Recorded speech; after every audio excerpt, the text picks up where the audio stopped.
Graças e paz, queridos irmãos. Cumprimento os irmãos na paz do nosso Senhor Jesus Cristo. Gostaria de dar início a esse culto lendo um salmo, Salmo 46. Martim Lutero compôs a música, a canção, o hino Castelo Forte, com base neste salmo. Gostaria de lê-lo porque vem de encontro com aquilo que vamos falar esta noite. Salmo 46.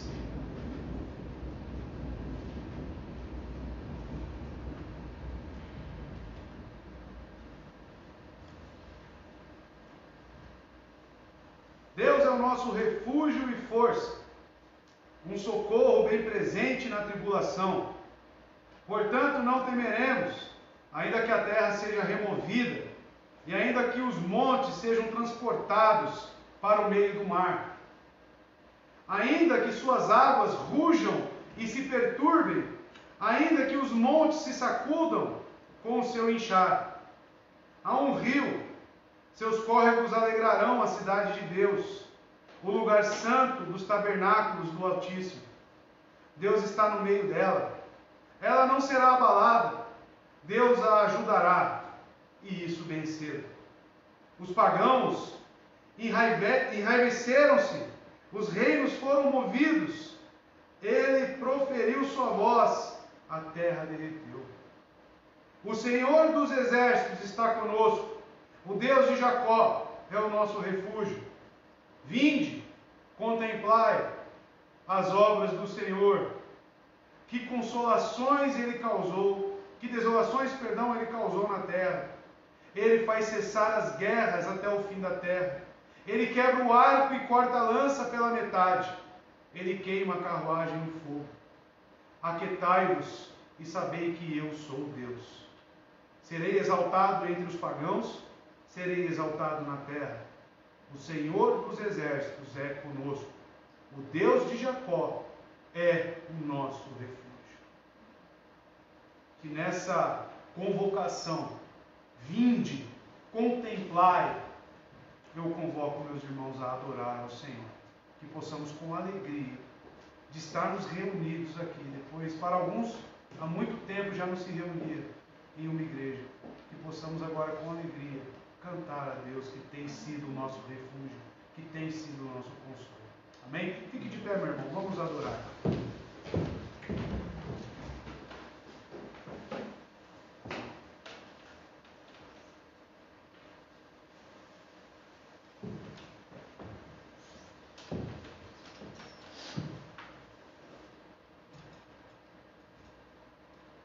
Boa noite, irmãos. Estamos mais uma noite alegres em estar na presença do Senhor e render um culto a Ele. Que esse seja o desejo do seu coração e cantemos juntos ao nosso Deus. A primeira canção fala: não há outro como tu somente és Deus. Então toda a terra um dia dobrará o seu joelho, toda língua confessará que Jesus Cristo é o Senhor. Não há outro igual a ti. Tu somente és Deus, toda a terra te adora, tua face então verá, e o teu povo canta, tu somente és Deus, que sempre reinará. Cristo é o Senhor, que reina, que reina. Cristo é o Senhor, que sempre reinará. Cristo é o Senhor, que reina, que reina.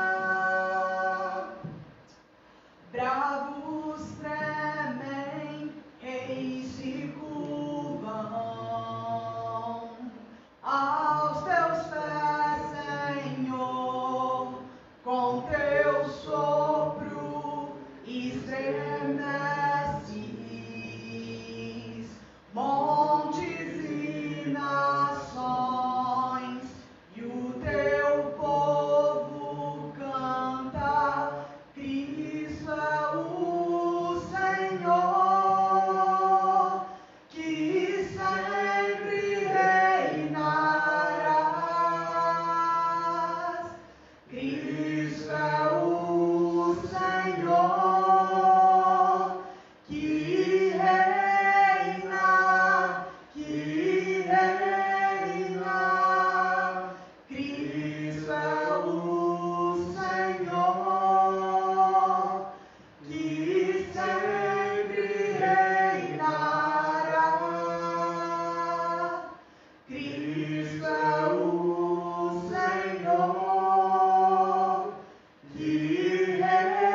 Quão profundas riquezas o saber e o conhecer de Deus. Quão insondáveis seus juízos e seus caminhos.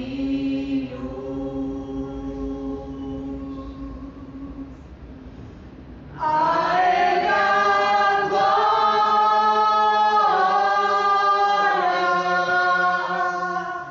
a Ele a glória,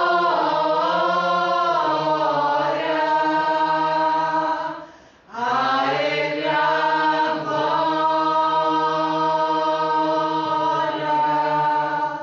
para sempre. Amém.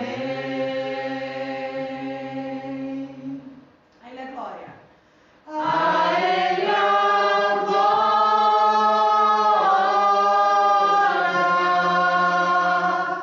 A Ele a glória.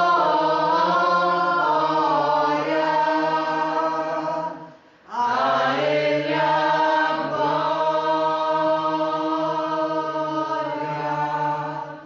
Para sempre. Amém. Aleluia. Toda honra, toda glória ao nome do Senhor.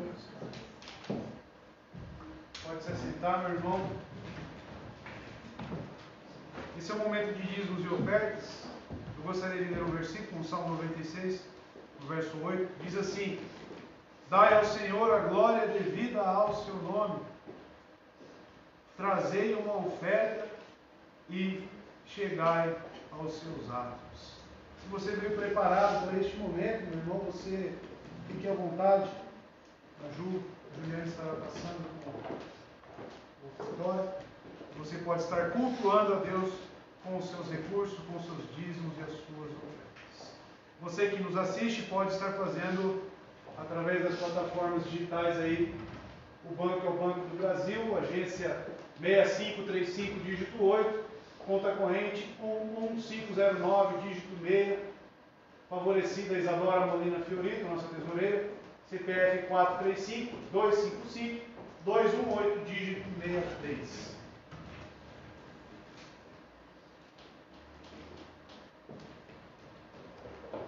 Abra no Evangelho de João, capítulo 2. E hoje, encerrando esta série aí do milagre do vinho.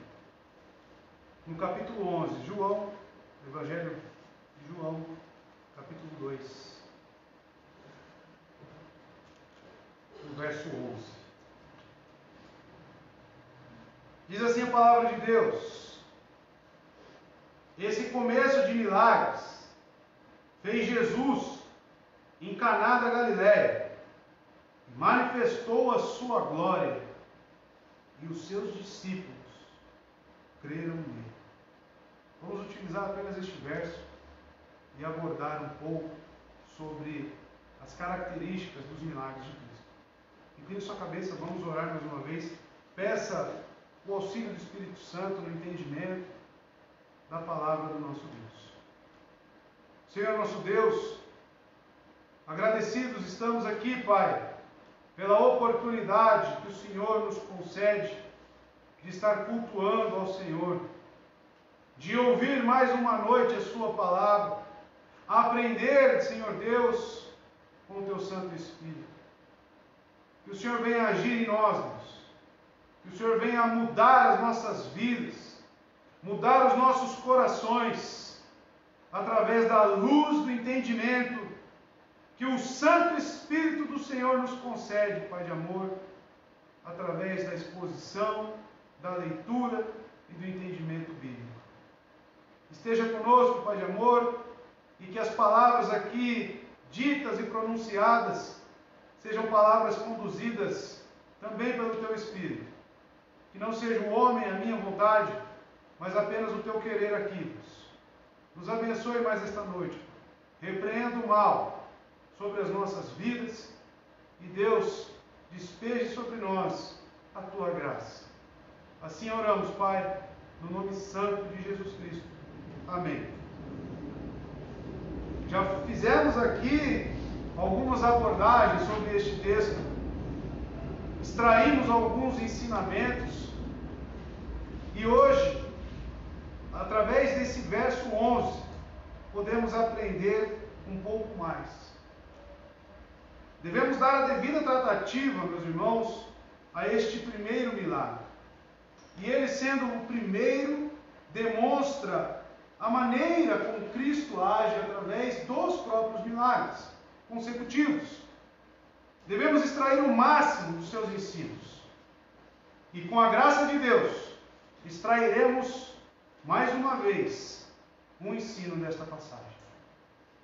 Encontramos aqui a descrição desse milagre, da transformação de água em vinho, apenas no Evangelho de João. Nem Mateus, nem Marcos, nem Lucas trazem uma palavra sequer sobre ele. De que maneira João ficou sabendo disso? Em parte isso se deveu ao fato de estar presente, os seus discípulos. Mas sabemos que João também abrigou Maria após a morte de Jesus. O próprio Cristo falou que ele seria o filho dela e ele cuidaria dela. E esta narrativa, creio eu, meus irmãos, que Maria teve uma grande participação em trazer os conteúdos, até mesmo a sua repreensão, a qual Cristo traz a ela. Mas eu quero, meus irmãos, que vocês encarem este milagre. E ao invés de ler milagres, leia sinais.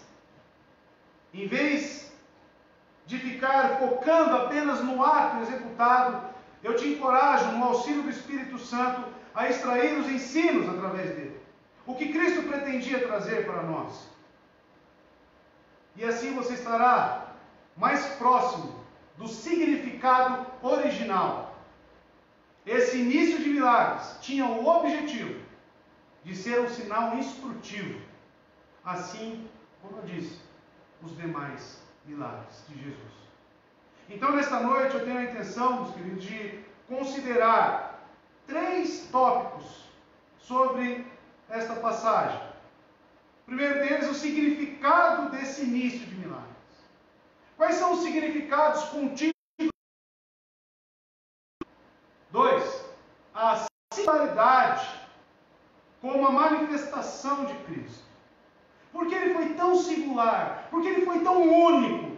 Quais foram os pontos que distinguem este milagre dos outros? E 3, a sua suficiência como confirmação para a nossa fé. Este milagre, ele contém toda a suficiência necessária para confirmar a nossa fé em Cristo Jesus. O significado desses sinais. O primeiro sinal ou maravilha que Cristo realizou é a transformação de água em vinho nas bodas em Caná da Galileia. Assim como geralmente julgamos o caminho de um homem pelo seu começo, e muitos dizem, né, começa certo, termina certo. Começa errado, vai terminar errado. Assim como Cristo, com a sua maestria, com toda a sua sabedoria, ele começa de uma maneira chave. E tudo que se segue, possamos aprender na conformidade deste milagre apresentado. A primeira coisa que destacamos neste milagre, meus irmãos, é a autonegação de Cristo. Significa primeiramente autonegação. Se você que já leu, você que conhece os evangelhos, sabe que Jesus Cristo está vindo aqui de um jejum de 40 dias no deserto. Sabemos aqui que depois desses 40 dias de tentação, Jesus teve fome.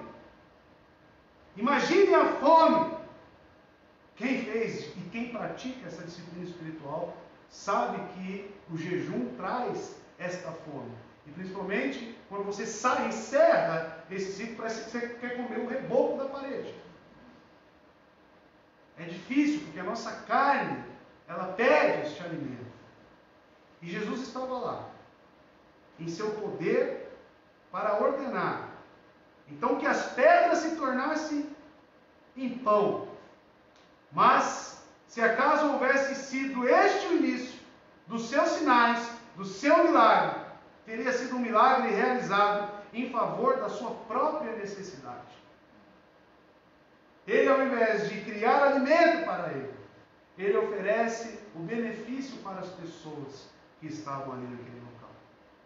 Tal começo não estaria de acordo com o curso de sua vida, nem mesmo com o seu ministério, não criando nem mesmo uma casca de pão para ele próprio, e sua prontidão em ajudar os homens, não lhes oferecendo propriamente o que seria estritamente necessário à vida, mas algo necessário à sua felicidade e alegria.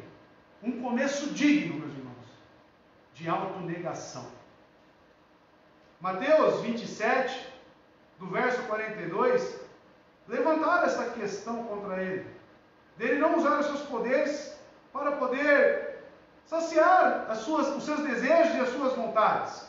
Mateus 27, 42 diz: alguns dizendo, salvou os outros, mas não é capaz de salvar a si mesmo. E é o rei de Israel. Desça agora da cruz e creremos nele. Então você vê que o final do ministério de Cristo, a consumação, era de total servidão, de total autonegação, e o seu início não seria diferente. O primeiro milagre não seria diferente. Veja-se então o forte contraste entre a sua recusa em agir a seu favor e o que ofereceu para as pessoas. Ao ter acabado o vinho, havia muita possibilidade de o noivo e a noiva, assim como os convidados, se sentirem desapontados e de a festa do casamento acabar em um grande fracasso. Nosso Senhor impediu isso, assim como impede o fracasso da vida dos perdidos. Meus irmãos, imaginem como seria esta festa sem o milagre de Cristo. Cristo olhou para a necessidade das pessoas. Ele viu que a alegria estava se findando, ou possivelmente se findaria. E ele agiu. Ele agiu e resgatou toda essa alegria. Irmãos, eu encorajo você a olhar para esse texto e ver o que Cristo estava querendo nos dizer. Como ele age para com os perdidos. Quando a sua alegria, quando a tristeza tomou conta do seu coração, quando você realmente está perdido, sem orientação, como estava aqui provavelmente o noivo e a noiva. Para onde o que iremos fazer? Acabou o vinho, a festa vai acabar, é um casamento. Assim Cristo age na vida dos perdidos. Ele veio para resgatar aqueles arrependidos que estão à procura do verdadeiro caminho. Esse início de milagres é uma amostra do seu trabalho altruísta. Ele não tem nenhum tipo de pretensão de heroísmo dentro de si. Ele entregou sua vida inteiramente, deu aos outros tudo o que ele tinha. Nenhum desejo egoísta jamais atingiu sua consagrada vida, a sua separada vida. Nada guardou de seu poder para si próprio, mas sim para os outros. Usou sem restrição o seu poder. Existem alguns evangelhos apócrifos que relatam ali a infância de Cristo e ele utilizando os seus poderes de uma maneira despretensiosa, de uma maneira leviana, para atender os seus desejos. Irmãos, é por este mesmo motivo que é apócrifo. Não, Jesus Cristo, sempre que utilizou o seu poder, foi visando o auxílio, visando ajudar as pessoas e principalmente, como eu disse, os perdidos. A primeira marca, então, deste milagre significa autonegação. E em um segundo momento podemos analisar a beneficência deste milagre. Como um bom início, segue-se um padrão para todos os outros. Moisés, se você se recordar, iniciou sua obra no Egito, lançando ao chão uma vara, que se tornou logo uma serpente. Com essa mesma vara, levou depois a água a se transformar em sangue. Jesus vence a serpente e com a vara das Escrituras transforma a água em vinho. Não faz ocorrer praga alguma, mas pelo contrário, cura as nossas doenças. Bendito seja o nosso Mestre. Jesus Cristo, ao que muitos pensam ao contrário, ele veio para o efeito de salvar, de libertar, de oferecer algo, consumar uma obra que apenas ele era capaz. Somente ele poderia transformar aquela água em vinho. E somente ele pode salvar a vida. Somente Cristo. A missão de Jesus é uma missão de felicidade, meus irmãos. A missão de Jesus é uma missão de beneficência para os filhos de Deus. E por isso se inicia numa festa de casamento. Tem o propósito essencial de trazer júbilo, ventura, bem-aventurança aos corações endurecidos e magoados. E assim começa com um feito de verdadeira bondade. Esse é o nosso Mestre. Haverá um dia em que o Cordeiro certamente virá em ira, virá para julgar no seu trono de ira, como diz o próprio João em Apocalipse. Porém, meus irmãos, enquanto durar a dispensação da graça, ele é para nós todo misericórdia, amor, bondade e generosidade. Aqueles que se achegam a Jesus descobrirá que o coração dele vai em sua direção e que ele há de abençoá-lo abundantemente com vida, descanso, paz, alegria. Eu gostaria que você, que viveu períodos escuros, período negro na sua vida, sabemos que temos aflições no presente momento, estando com Cristo, mas nada se compara com aquele momento. Nada se compara com o tempo perdido, com o tempo desgarrado. Nada se compara os sentimentos dos nossos corações com aquilo que Cristo está nos oferecendo hoje. Ainda estamos bebendo taça amarga, meus irmãos? Sim, com certeza. Mas a pequena bondade que experimentamos hoje realmente nos faz toda a diferença. O casamento, meus irmãos, foi a última relíquia do paraíso, deixado entre os homens. É ali que Jesus realiza seu primeiro milagre, num contexto de casamento. O casamento é uma ordenança do Pai. O homem deixará o pai e a sua mãe e se unirá a uma mulher, e uma só carne. Nosso Senhor, trabalhando em harmonia com o Pai, toca simbolicamente na própria origem da humanidade e dá sua confirmação a essa ordenança. Por isso, já foi um milagre seu honrar publicamente o próprio casamento, confirmando uma instituição cheia de tanta felicidade para os seres humanos. Meus irmãos, sabemos que o conceito de casamento hoje em dia está mais voltado para desordem, briga, divórcio, do que realmente para um lar alegre, um lar guardado por Cristo, um local de refúgio para a sua família. O que Deus instituiu no Éden para as famílias é justamente um casamento banhado com a graça de Deus, com amor, com a paz, com a alegria. E Jesus estava aqui neste contexto, abençoando um casamento, como que um selo de confirmação sobre aquilo que o Pai tinha instituído. Sim, meus irmãos, esse milagre significa beneficência. Terceiro ponto, significa um milagre dos mais compassivos que podemos observar. Todos os milagres do nosso Senhor foram sempre realizados para satisfazer uma necessidade. No caso, o vinho havia acabado na festa. O milagre chegou bem na hora da emergência, quando o noivo poderia passar a ser injustamente envergonhado. Uma necessidade bendita, meus irmãos, assim como esta, abre espaço para Jesus entrar com seus milagres de amor. A situação já estava se acalorando naquele casamento. A gravidade da falta de uma especiaria, de um elemento tão importante para os costumes judeus em um casamento, era motivo de alarde, era motivo de preocupação. Existia uma necessidade aqui. E Jesus Cristo, Ele entra nas nossas vidas justamente quando existe essa necessidade.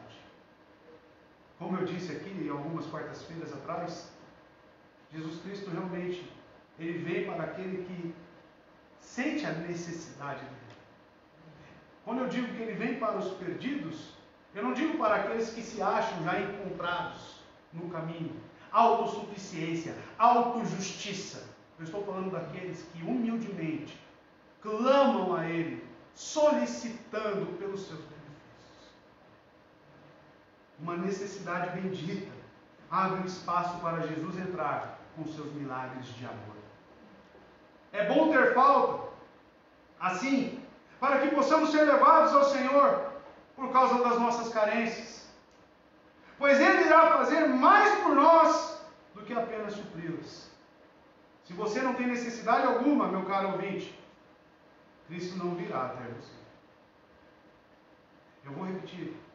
Se você não tem necessidade alguma, se você se sente completo, eu diria que algo estranho e diferente está acontecendo com você. Quem é o Filho de Deus? Quem é o salvo remido que não sente a necessidade de cada dia mais estar próximo do seu Salvador? A cada dia mais sente a necessidade e o desejo de obter as bênçãos que são encontradas em Cristo Jesus. Que filho de Deus que não tem sede pela santidade? Que filho de Deus que não quer caminhar com Cristo? Se a sua necessidade se colocar diante de você como uma enorme talha de água vazia, ou se sua alma estiver cheia de dor, do mesmo modo que aqueles vasilhames foram enchidos de água até a borda, Jesus poderá transformar, meu irmão, a sua água em vinho. Meus irmãos, não de maneira tímida, mas de maneira transbordante. A necessidade se faz diante de um Salvador, diante deste que pode mudar a nossa realidade. Meus irmãos, quanto mais você chora, quanto mais você coloca a sua pecaminosidade diante de Deus, mais será abundante a glorificação, a manifestação da glória do nosso Senhor na sua vida. É tão igual ou proporcional àquilo que você sente.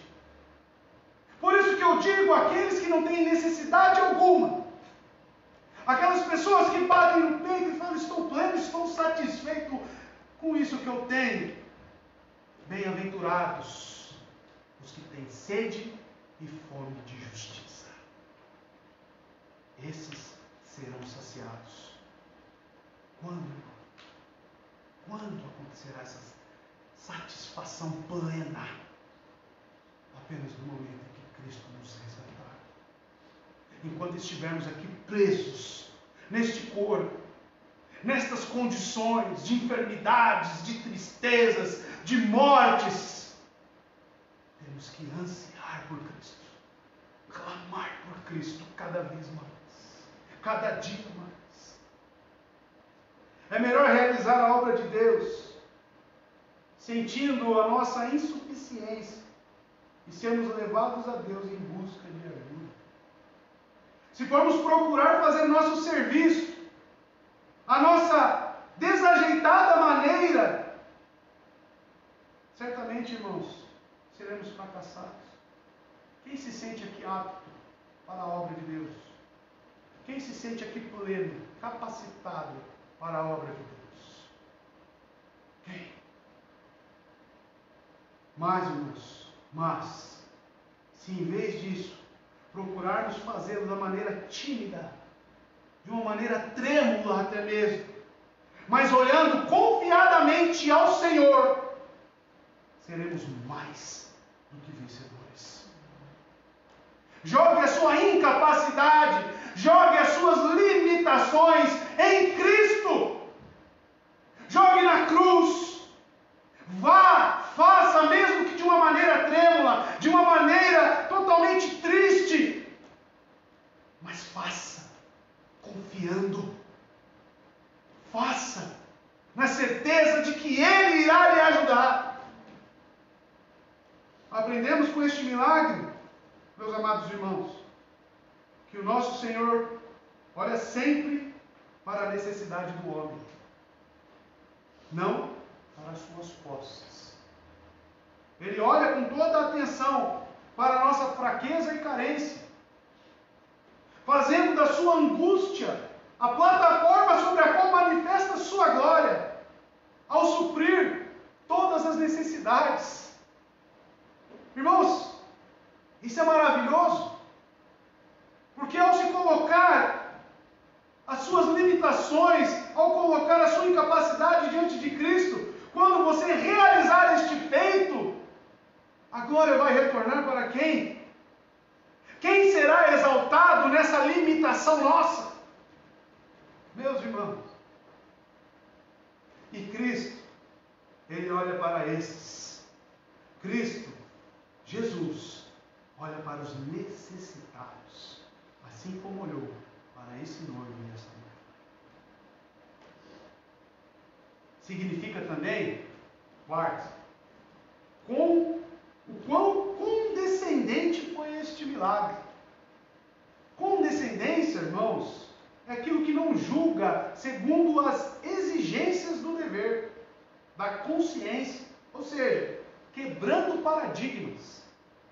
Lemos 2 vezes no texto bíblico que este milagre ocorreu em Caná da Galileia. 2 vezes é apresentado no texto. E isso é mencionado, certamente, para que possamos observar que o nosso Senhor não escolheu um dos lugares mais destacados e privilegiados de Jerusalém. Não. Porque sabemos bem o que a Galileia, esta região, representava para o judeu. Devido à miscigenação, uma rota comercial em que os judeus iam se misturando com outros povos. Aonde foi que ele iniciou o seu ministério? Aonde foi que ele fez o seu primeiro milagre? Em Caná da Galileia. Citado 2 vezes no texto. Então, sim, irmãos, significa que este milagre é condescendente. Quebra os paradigmas. Ele realizou esse sinal não em uma ocasião espiritual e sagrada. Olha só. Nem diante dos líderes eclesiásticos daquela época, dos sábios. Há quem imagine que tudo que o nosso Senhor faz deve ser feito aonde? Em igrejas, cultos de orações, os nossos momentos sagrados. Não, irmãos. Jesus age aonde Ele deseja, aonde Ele quer. E geralmente esses lugares, Ele dá conflito com o nosso conhecimento e com os nossos achismos, porque Ele quebra paradigmas. Esse milagre aconteceu em uma casa de família, e não no meio de uma reunião de oração ou de leitura bíblica, mas em uma festa de casamento de 2 jovens camponeses, cujos nomes sequer sabemos e é relatado nas Escrituras. Veja como o Senhor Jesus desce até os lugares mais comuns da vida e derrama bênçãos sobre o lado mais comum da nossa existência. Jesus Cristo é simples. Jesus Cristo age com simplicidade. E Ele analisa cada coração. Meus irmãos, muito tempo eu fiquei pensando, e alguns amigos meus de seminário, falando, não, precisamos fazer outros seminários, precisamos estudar na Charles Spurgeon, precisamos ir para Brewster, enfim. Do que adianta? Todos esses lugares com prestígio, sendo que Jesus Cristo age na simplicidade. Não estou negligenciando o estudo, não é isso, não. Eu estou dando ênfase para a simplicidade de Cristo. Quem foram os seus discípulos? Quem foram as pessoas selecionadas a dedo para ele? Ele age numa casa de camponeses, com 2 jovens, sem recursos. As pessoas que promoveram esta festa eram de poucos recursos. Se fossem ricas, certamente o vinho não teria acabado tão cedo. É bem verdade que, contando-se os primeiros discípulos de Jesus que o acompanharam, é possível que hajam comparecido à festa mais pessoas do que os anfitriões. Conhecer Cristo, Jesus estará lá, certamente. Foi mais pessoas do que o esperado. Já pensou, meu irmão? Irá casar agora? Você fez uma lista para 150 pessoas, aparece 300.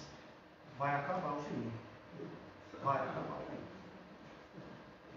Ele age, irmãos, em lugares onde menos esperamos.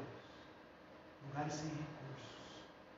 O Senhor veio visitar o seu povo em lugares comuns. Jesus pode ir até você, você que nos ouve, mesmo que seja um trabalhador braçal, uma criada, um pobre comerciante ou uma dona de casa. Nosso Senhor ama o pobre. Ama o pobre. É um frequentador constante das casas modestas. Não é muito de comparecer em lugares de destaque. Não que ele não compareça. Mas sim, costuma fazer sua morada habitual junto ao pobre e ao humilde. O Senhor é pleno de condescendência e amor. Meus irmãos, eu não sei qual é a condição de cada um aqui, mas eu já frequentei lugares com recursos e lugares sem recursos. Eu acredito que muitos aqui também. A diferença na tratativa, na recepção das pessoas de pouco recurso é incomparável. Eu já almocei em um fogãozinho de lenha com tanto amor, com tanto carinho, que eu não trocava aquele lugar pelo melhor restaurante da cidade. Jesus Cristo gosta desses lugares, onde existe amor, onde existe bondade e simplicidade. Sim, significa esse milagre, meus irmãos, ser bastante generoso.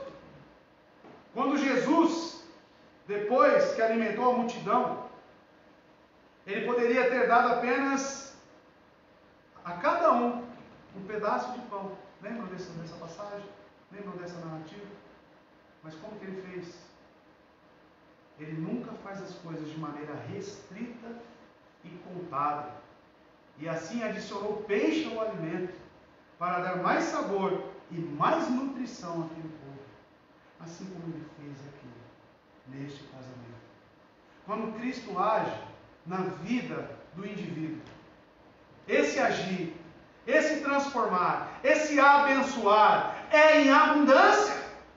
Não é algo miserável, não é algo que é contado, é apenas isso, e senão vai voltar para o outro. Não, o nosso Senhor age com abundância. Ele age com plenitude. Busquem a plenitude do Espírito Santo. Busquem estarem cheios do Espírito Santo, com um desejo ardente pela sua palavra, um desejo ardente pelo Evangelho. Nosso Cristo não é um Senhor de mesquinharia. Não. O nosso Senhor é um Deus de abundância, de graça abundante. Peçam e será dado. Peçam, busquem e encontrarão.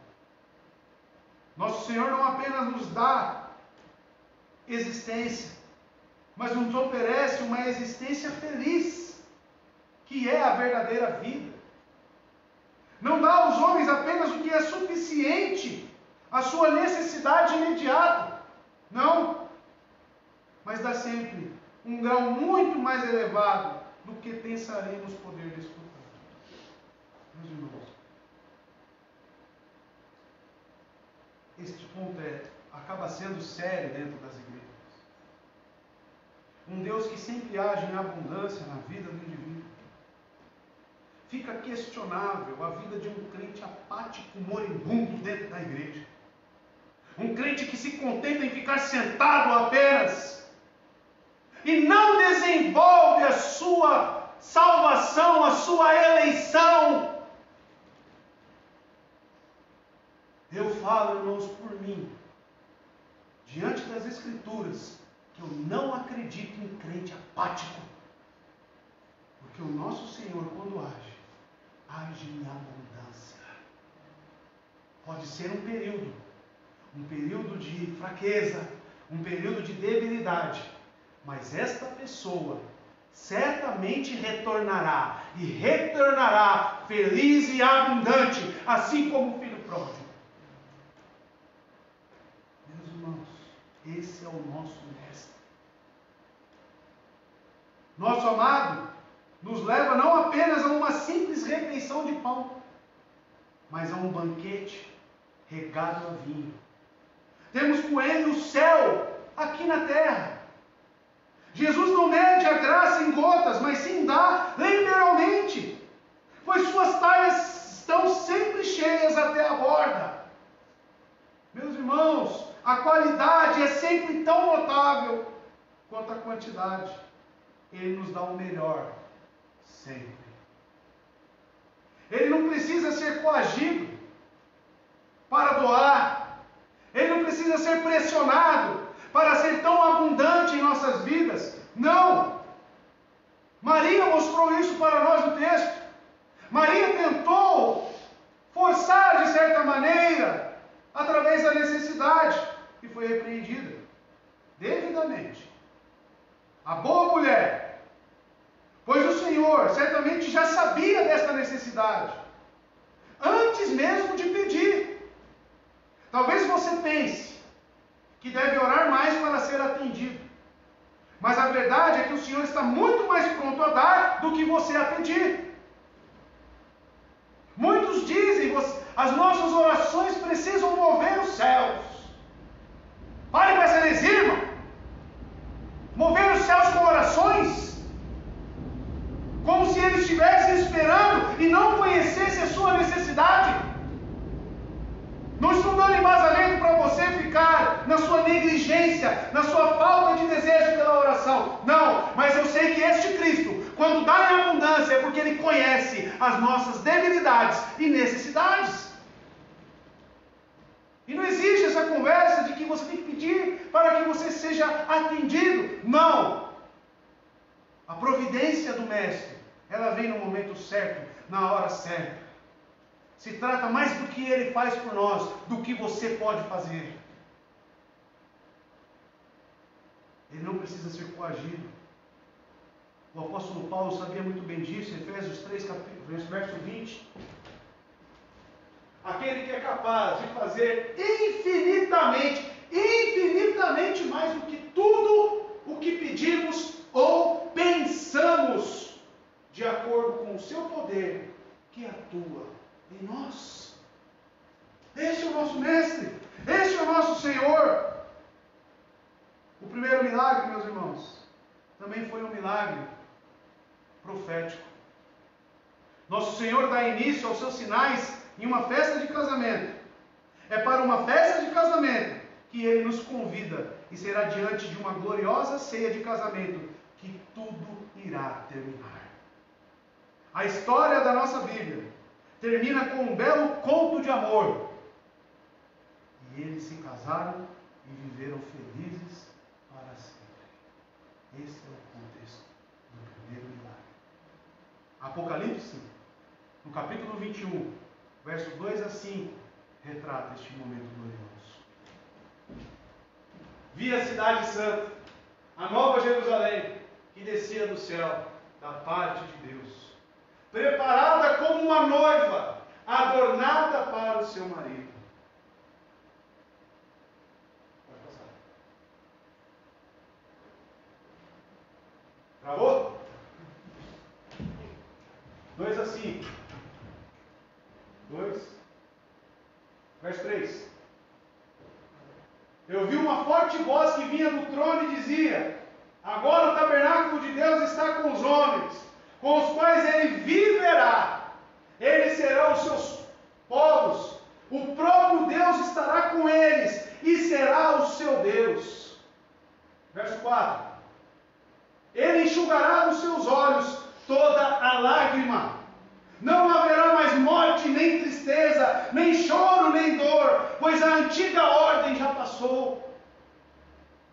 Aquele que estava sentado no trono disse: estou fazendo nova todas as coisas. E acrescentou: escreva isto, pois estas palavras são verdadeiras e dignas de confiança. Acredito que Jesus iniciou no local certo. Jesus deu todos os detalhes, os ensinamentos através desse primeiro milagre. Cristo começou com este milagre para mostrar que veio para transformar e transfigurar todas as coisas, para cumprir a lei e os seus preceitos, transformando-os em substância e realidade. Veio a tomar o homem e transformá-lo de criatura caída em filho e herdeiro nascido do céu. Em breve, meus irmãos, veremos o novo céu e a nova terra. A nova Jerusalém descerá dos céus, preparada como uma noiva adornada para o seu esposo. Jesus veio para levar e para cumprir, e ele dá a indicação disso logo no início dos seus sinais ou milagres. Agora, irmãos, eu quero apresentar para cada um por que é tão singular este ato, a singularidade da sua manifestação. Primeiramente, existe uma conexão entre os textos, como ele abre este evangelho. João, no capítulo 1, verso 14. A conexão é que existe na apresentação de Cristo com este ato glorioso. No primeiro capítulo, a expressão exata de Jesus em sua glória e agora a manifestação dela. Olha só. Aquele que é a palavra tornou-se carne e viveu entre nós.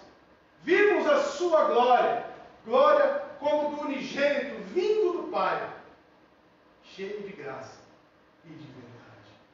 Vimos a sua glória, vimos a manifestação do seu poder, está aqui diante de nós. Jesus manifestou a sua glória, na verdade glorificou o Pai, pois esse era seu verdadeiro objetivo e fim. Contudo, manifestou sua própria glória no ato. Perceba que foi sua própria glória. Nunca se disse isso em relação a qualquer profeta ou outro santo. Moisés, Samuel, Davi, Elias, nenhum deles manifestou sua própria glória. Isso comprova para nós, irmãos, que ele era Deus. Aqui está alguém, meus irmãos, no entanto, que é maior do que um profeta. Alguém maior que o mais santo dos homens. Jesus manifestou sua própria glória e não poderia ser de outra maneira. Ao ler esses versículos, sinto que devo adorar o meu Jesus, porque ele era o próprio Deus. Ele revelou sua própria glória como Deus e homem. Jesus foi um menino bom, obediente, um bondoso jovem carpinteiro em Nazaré. E em todos esses momentos, sua glória era como que uma fonte fechada, uma nascente selada. Agora aqui, meus irmãos, ela começa a fluir em forte tom avermelhado, a partir desse grande milagre da transformação do vinho bom. Até então era simplesmente um entre muitos convidados, acompanhado de seus humildes amigos ou seguidores, e em dado instante desempenharia o papel de criador. Simplesmente um homem entre os homens. Era também Deus entre os homens. Como criador, no uso da palavra, a água recebeu a qualidade e características exclusivas de um bom vinho. Ele utiliza da natureza para transformar algo. Isso indica o que, meus irmãos? Que é da nossa natureza caída, que é do nosso pai Adão, ao qual adquirimos toda essa pecaminosidade, a qual ele age e transforma em algo novo. Assim como o Criador, ele cria conforme o seu desejo. Este é o poder do nosso Mestre. Adore-o, meu irmão. Adore-o reverentemente. Curve-se diante dele. Porque este era o homem-Deus. E hoje está assentado à destra do Deus Pai. Um homem real. E ainda assim realizou algo que tão somente o próprio Deus poderia ter feito. Adore aquele que não considerou ser igual a Deus, mas que, achando-se como homem entre os convidados, ali manifestou maravilhosamente sua divina glória. Jesus manifestou a sua glória, meus irmãos, ao operar além do poder da natureza. Natureza não transforma a água em vinho de uma hora para outra. Isso só poderia ser feito por um ato das mãos de Deus. Há um processo normal por meio do qual as gotas do orvalho entram no bago da uva e por meio de procedimentos para nós, talvez ocultos. Não conseguimos explicar como a uva enche, se torna viçosa, saborosa, cheia. Jesus Cristo transformou isso num momento. Por qual poder a água em talhas simples poderia vir a ser transmutada em vinho, pouco antes de ser levada à mesa? Quem poderia realizar isso? Ninguém, a não ser o próprio Deus. E como Jesus o fez, ele demonstra por meio disso sua inquestionável divindade. Mostra que tem todo o poder na terra. Ele pode fazer o que deseja. E mediante esse ato de criação ou transformação, torna manifesta a glória e o poder do nosso Deus. Meus irmãos, estou assustado com o que tem se apresentado no meio das igrejas. Minha esposa, certo dia, chega em casa falando sobre certa pregação a qual um colega de trabalho ouviu, aonde o pregador diz que Jesus não pode ser considerado um homem. Eles estão descartando a humanidade de Cristo. Cristo não existe. E sabemos que isso é uma doutrina bíblica. A humanidade de Cristo, juntamente com a sua divindade, 100% homem e 100% Deus. Se lhe tentarem apresentar um Jesus diferente disso, é anátema. Anátema. E ao ser questionado, tal pregador usou de malabarismo com textos, foi daqui, veio dali, e pediu sua carta de exclusão do local. Cuidado, irmãos, com Jesus que estão apresentando por aí. Estamos vivendo tempos sombrios. Busquem a sã doutrina dos apóstolos. Não se desviem dela. de aceitar palha. Busquem ao Senhor das Escrituras. Só existe esse Jesus ao qual nós servimos. Jesus manifestou sua glória sem utilizar instrumento. Para tornar doces as águas amargas, Moisés utilizou uma árvore que o Senhor lhe mostrava. Eliseu, por sua vez, sarou as águas ao jogar sal no seu manancial. Aqui, porém, o Senhor não usou nenhum instrumento, nem ordenou água transforme-se em vinho, nem mesmo disse uma palavra sequer. Ele simplesmente desejou e foi feito.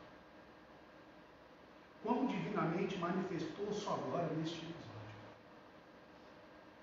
Uma coisa eu digo aos irmãos: o querer de Jesus é o transformar maravilhoso das nossas vidas. Basta Ele querer, basta Ele desejar a supremacia, assim como cantamos, a sua soberania, o poder a qual Deus lhe entregou. É através do seu desejo. A única coisa que precisamos é o desejo de Cristo. Jesus manifestou sua glória facilmente e de maneira majestosa. Exatamente como é o método e a maneira de agir do grande Deus. Aqui ele simplesmente diz: enchei as águas, as talhas de água, no verso 7. E os seus servos cumprem sua ordem com entusiasmo, pois quem fala é o mestre de todas as mentes e vontades. E no verso 8 ele diz: tirai agora, diz ele, e no processo de levá-la ao mestre-sala, a água é transformada em vinho. Não há nenhum esforço aqui, nenhuma respiração ofegante de Jesus Cristo. A terra gira, mas a roda da natureza nunca morre o seu próprio eixo. Deus age por meio de suas leis de uma maneira perfeitamente natural, equilibrada, irrestrita. A criação e a providência habitam o silêncio majestoso que acompanha a onipotência. Você deita e acorda e nem sabe como acordou. Você é cometido de uma doença e é sarado e nem sabe como isso aconteceu. Essa é a maneira majestosa que o nosso Senhor age. E Jesus age desta maneira com naturalidade e sem nenhuma exibição. Eu tenho a impressão de que se fosse eu ou você transformando esta água em vinho, esta maravilha, é possível que chamaríamos as pessoas, os convidados: venham ver os nossos feitos, pois algo que os homens gostam é de glórias e honrarias.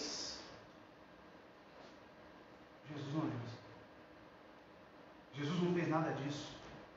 Ele mostrou que não é dado a exibição. Seu reino é para que venha sem que se perceba. Despreza a pompa, o barulho, a cerimônia. Suas maravilhas são grandes demais para que necessite chamar a atenção para si. Foi sempre divino da parte do nosso Senhor realizar sua tão grande obra sem precisar mostrar que havia feito algo comum. Por que, irmãos? Naturalidade de Cristo. O nome de Deus é exaltado, o próprio nome de Cristo é exaltado pela própria evidência do seu poder em nossas vidas. Ele não precisa convocar uma reunião, ele não precisa levar você a um lugar sagrado, um lugar especial para poder agir. Não, ele age com naturalidade. Longe desses barulhos, longe dessas cerimônias. Esse é o nosso Senhor. Jesus manifestou sua glória e a certificou através de testemunhas imparciais. E isso é importante. Poderia ser que Pedro ou Felipe ou qualquer um dos seus discípulos presentes pudesse haver proposto: mestre, vamos encher as talhas com água. Mas não foi assim. Senão logo haveria suspeita de conluio entre o mestre e seus discípulos. Quanto menos espiritual e mais franco fosse o homem, melhor testemunha seria da realidade do milagre. Se fosse um dos seguidores de Jesus, seria possível suspeitar que o mestre tivesse combinado com seus discípulos. Vê-se, no entanto, o contrário, que o mestre-sala é o homem de tipo totalmente diferente dos discípulos.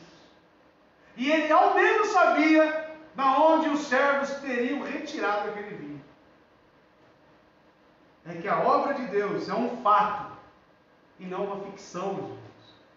Ela apela para a fé e não para a imaginação. Deus realiza sempre sua obra transformadora, de tal maneira que terá testemunhas prontas a atestá-las. Assim como Cristo, quando realizou seu primeiro milagre, foi certificado acima de qualquer suspeita, como real e verdadeiro pela melhor das testemunhas. Servos, trabalhadores ali comum, eles mesmos pegaram e encheram seus discípulos apenas olhando. A prova disso, irmãos, foi o resultado, foi o que o mestre-sala disse. Este é um vinho. Por que você guardou ele no final? Se você vier a Jesus e nele confiar, a obra que ele fará por você será tão real quanto a que foi feito em Caná da Galileia.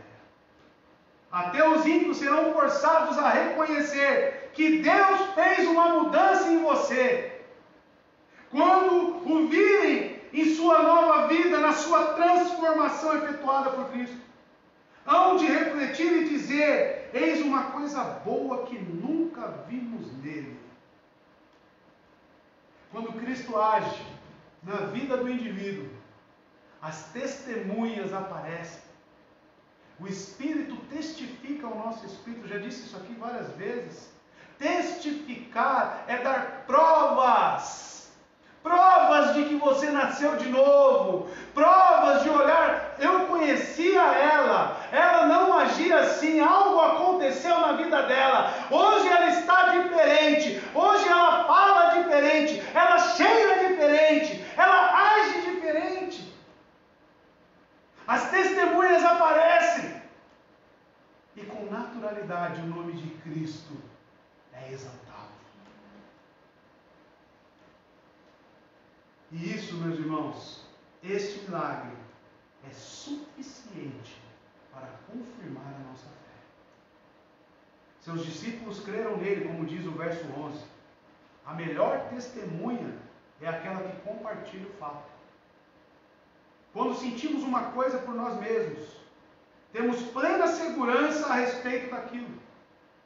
João soube que os outros discípulos presentes também acreditaram em Jesus, pelo que lhe disseram, e seus sentimentos coincidiam com o dele.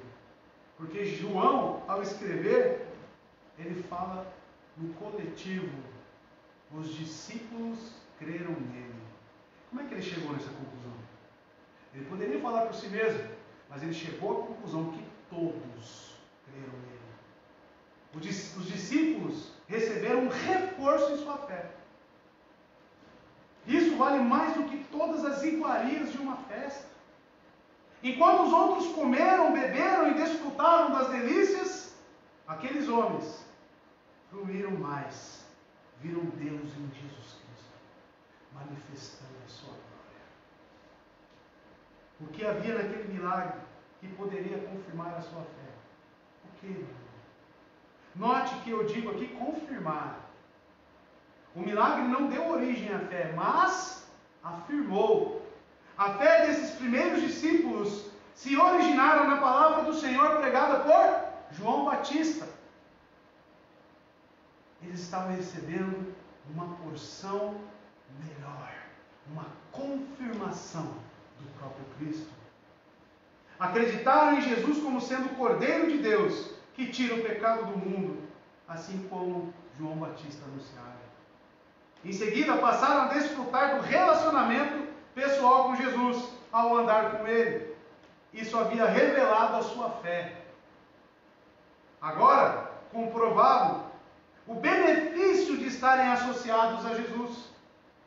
De fato, se Jesus exerceu alguma vez poder além do natural, podemos crer prontamente que Ele pode fazer de novo, assim como Ele agiu com os seus discípulos. Isso comprova, meus irmãos, o poder de Jesus em realizar qualquer milagre. Jesus mostrou a prontidão em resolver dificuldades inesperadas. E isso é maravilhoso para cada um de nós aqui nesta noite. Ninguém havia previsto que o vinho acabaria. Foi um imprevisto, mas não para Jesus. Jesus não foi à festa de casamento preparado e munido, ou seja, de mala e cunha, trazendo vários galões, vários reservatórios de vinho. A demanda surgiu repentinamente, tal como alguém que está necessitado. Alguém que está, meus irmãos, surpreso por algum acontecimento na sua vida. Isso não confirma a sua fé? Isso não confirma a sua fé? O fato dessa surpresa, o fato desta falta de vinho repentina, e Jesus estar ali prontamente para resolver as dificuldades inesperadas. Cristo está sempre pronto para toda emergência. Cristo está sempre pronto. Amanhã pode acontecer algo com você que você não esperava. Cristo estará pronto para o inesperado, assim como Ele esteve aqui, neste texto, nesta narrativa. Entre este mundo e o céu, você irá se deparar com muitos eventos inesperados. Vivemos uma pandemia. Alguém aqui estava esperando o coronavírus? Mas como temos agido diante dele? A atitude nossa tem que ser a atitude de conhecer um Deus que conhece e sabe de todos os acontecimentos e não é pego de surpresa. E Ele guarda os seus filhos. Meus irmãos, temos que confiar, temos que crer nesse Jesus que não é pego de surpresa. Não estou falando para todo mundo tirar a máscara e sair aí abraçando todo mundo, estou falando isso. Com os devidos cuidados, tomando as medidas cabíveis, mas vivendo em confiança. Vivendo em confiança. Jesus mostrou que não permitia o fim de nada com o que tivesse contado. Ele era apenas mais um convidado na festa, mas simplesmente porque ele estava lá, todas as coisas correram bem. Isso deve ter animado bastante os discípulos, quando começaram a pregar Cristo. Sua confiança total era de que Jesus estava com eles. Sua palavra prevalecia. Eram homens modestos, e muitos deles iletrados. E toda a elite daquela época estava contra os discípulos. Porém, isso foi motivo para eles desanimarem? Não, sabe por quê, meus irmãos? Eles conheciam a quem eles serviam. Contudo, disseram a si mesmos: não temeremos, pois Jesus está conosco, e Ele conhece todas as intenções humanas. Se Jesus estiver conosco, meus irmãos, em nossas disputas em favor da verdade e da aliança de Deus, o resultado da batalha não será mais incerto, e sim vitorioso. Esta é a certeza a qual depositamos em Cristo. Esta é a esperança que depositamos naquele que não mente. Jesus mostrou que poderia fazer o uso dos meios mais simples para os seus milagres. O Senhor tinha apenas água e 6 talhas à sua disposição para produzir vinho, mas foi isso que Ele utilizou.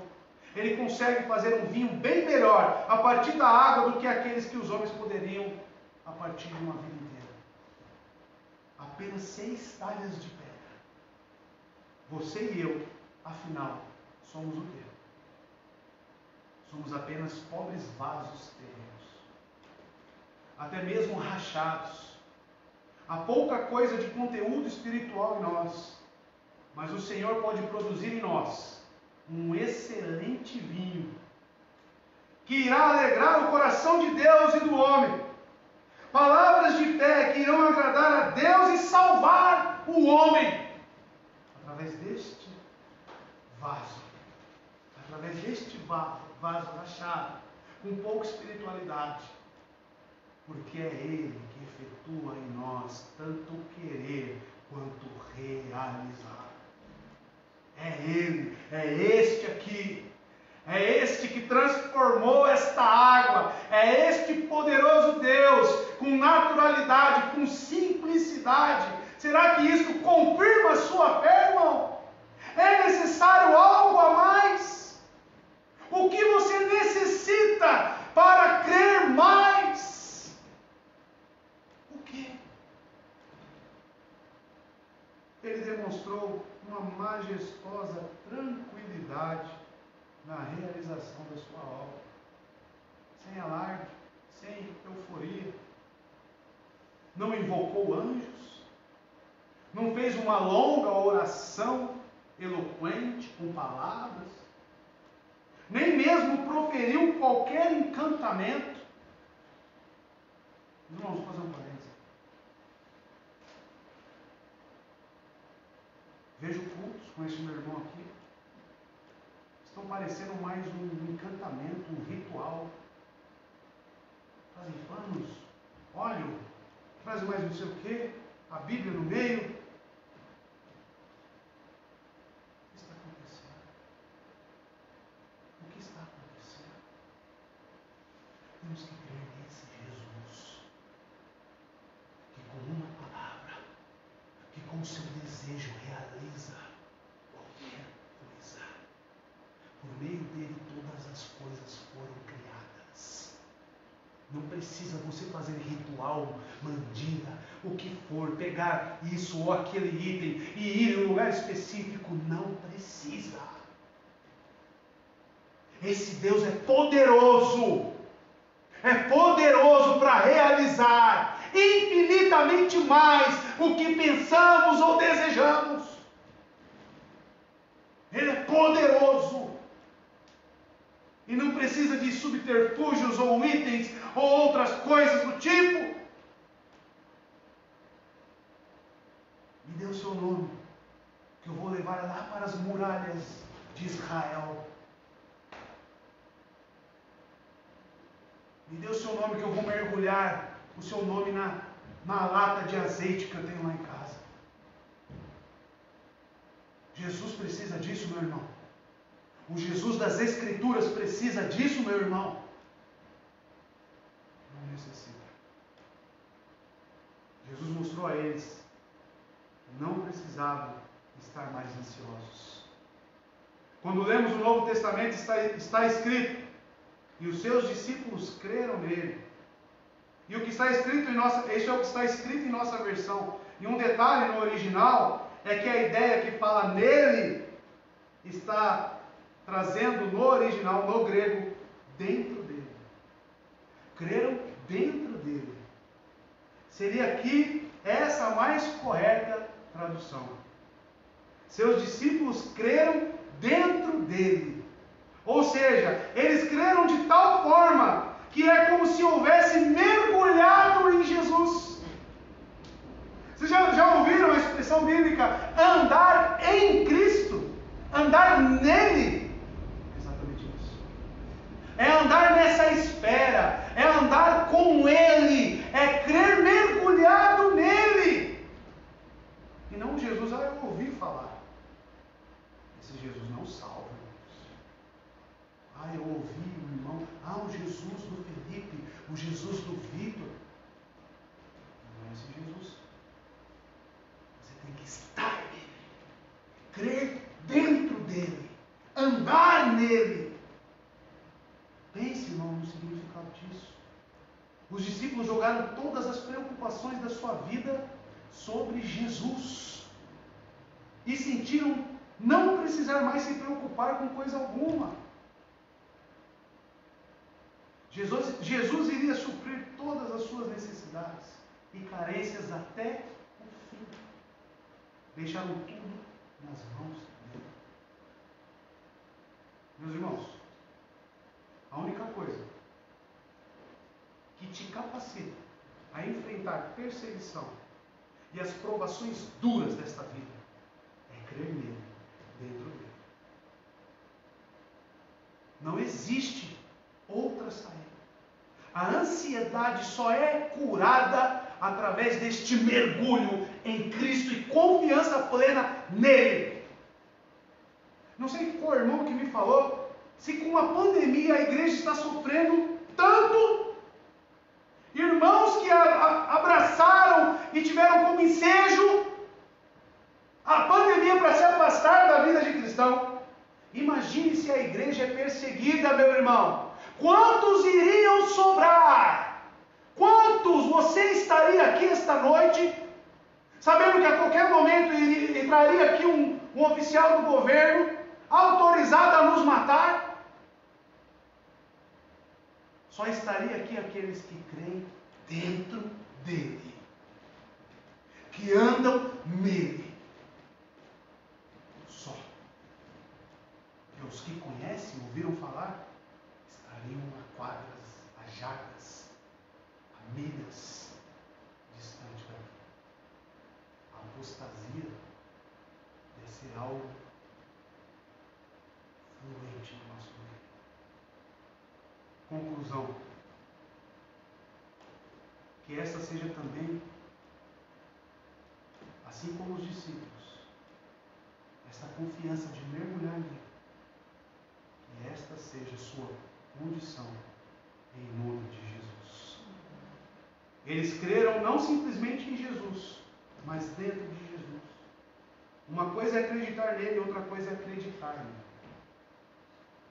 É compensador crer nele, mas o melhor de tudo é crer dentro dele, de tal modo que a nossa própria personalidade seja absorvida por Cristo e possamos sentir a bênção de uma união viva, firme, duradoura, amorosa com o nosso Mestre. Quando mergulhamos em Cristo, meus irmãos, Ele absorve todas as nossas fraquezas, Ele absorve todas as nossas deficiências e nos transforma em novas criaturas, mergulhadas neste bálsamo, nesta fonte que jorra para a vida eterna. 1 Pedro 5, verso 7 diz: lancem sobre ele toda a sua ansiedade, mergulhe nele, porque ele tem cuidado de vocês, ele tem cuidado de nós. Aqueles homens jamais poderiam ter produzido uma única gota de vinho para a festa do casamento. Depois vocês pesquisem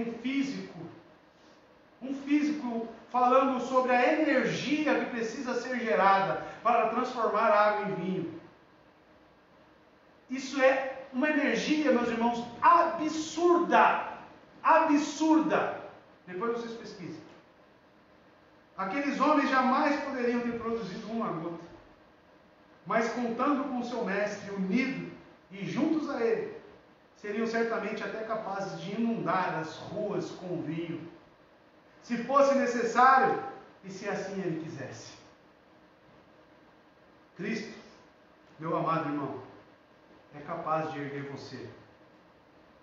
Cristo, meu irmão, é capaz de transformar essas lágrimas em alegria. Cristo, meu irmão, é capaz de te dar a confiança necessária para viver. Somente Ele. Daquilo que você é agora, para uma coisa bem melhor. Mais plena, mais grandiosa, mais nobre, mais santa, mais semelhante a Deus. Que Ele possa fazer isso agora, em nome de Jesus. Creia nele, acredite nele, creia dentro dele, e assim se fará. Amém. Deus te abençoe. Fique de pé, vamos orar. Vamos buscar a Deus em oração. Espero que Cristo tenha falado com você esta noite. Espero que o Espírito Santo tenha agido no seu interior. E que essa semana, meu amado irmão, ouvinte, sua vida seja transformada como essa água. Em nome de Jesus, possamos caminhar firme e confiante. Senhor nosso Deus, agradeço pela tua santa palavra. Agradeço, Senhor Deus, pelo alimento espiritual entregue a cada um de nós. Mas eu te peço que o efeito, a eficácia, Senhor Deus, do agir do Espírito Santo em nós, seja conforme este milagre. Seja assim como os discípulos, Senhor Deus, que mergulharam dentro dele. Deus, que o Senhor realize em nós este querer e principalmente o realizar. Que em nome de Jesus, Senhor, possamos ser absorvidos em Cristo. Possamos ser supridos, Senhor Deus, assim como este casamento, assim como a necessidade desses noivos. Que o Senhor abençoe, Pai de amor, a vida de cada um aqui. Que o Senhor nos proteja, nos guarde, nos envie. Que em nome de Jesus, Pai, possamos estar alegres, plenos no Senhor. E que a graça e a paz do nosso Senhor e Salvador Jesus Cristo, que a comunhão e a consolação do Espírito Santo esteja com todos nós. Oramos assim, no nome santo de Jesus. Amém. Dê um soquinho aí no seu irmão. E uma ótima semana. Deus abençoe, meus irmãos.